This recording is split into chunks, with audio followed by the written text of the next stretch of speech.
All right, this is going to be our interview with Mr. Wilfred Schrader, and we're just going to ask you some questions, Mr. Wilfred, and you just answer them as best you can, and you tell what stories you want to tell. And if you want me to take a picture of any of these things that you're looking at, you just tell me to zoom in on them, okay? All right. All right. What are your earliest recollections of your family and your home? What do you remember first? I can remember, I believe, I'm not certain, that we had snow one year I must have only been 3 or 4 years old. I don't remember whether I remember my parents telling me about it or whether I really remember it. But we lived in Pine Bluff, Arkansas well, I was born in Pine Bluff, Arkansas in 1916, and we came to Pensacola in 1921 or 22 by the time I got here. One question on your list was, I had that notice and now I can't find it.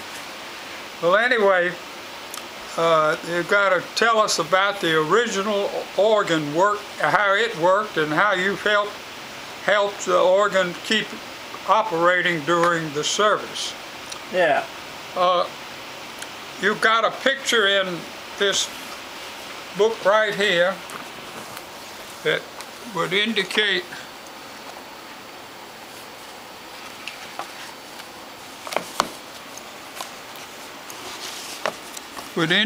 the organ right here, and now that entire organ was pushed back from where it is now about 5 or 6 feet, so that the what do you call it, the place where the keys are, the console? No, the pipes, where those are? Well, no, the entire organ was about 5 feet back farther. Huh. And in front of that was where the choir sat, of about 6 or 8 people. Maybe 6 women and 2 men. That was the choir. The organist was the gentleman where you just, gosh, I can't come up with those names right off the bat, and yet I know him very well. The organist, anyway, sat up here on the front on an organ bench.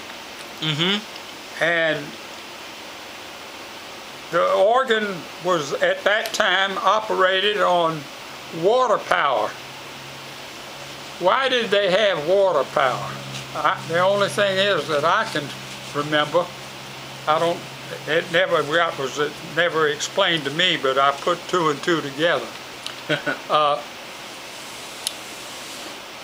The city of Pensacola, when it was first organized, gave water to all the churches free of charge, and also to the hospital, and also to the YMCA. The YMCA got included because they took care of wayward children sometimes. So they got free water. And so here the leaders of our church decided to put an organ that ran on water pressure. And I think that was the German method of saving money. Because it was free, huh? That was free, that's right. So it ran on water pressure. Now pressure would go ran down, wouldn't it? And then it wasn't successful. It had troubles, all this and that, you know.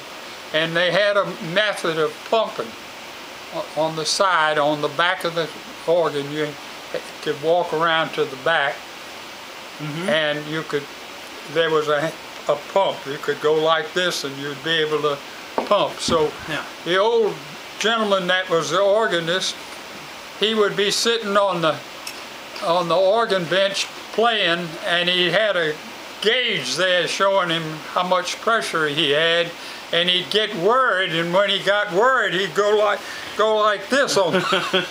He was getting worried about it, you know, and he'd wiggle on the thing. And my mother would say, "Wilfred," I would be sitting next to him downstairs, right beneath it.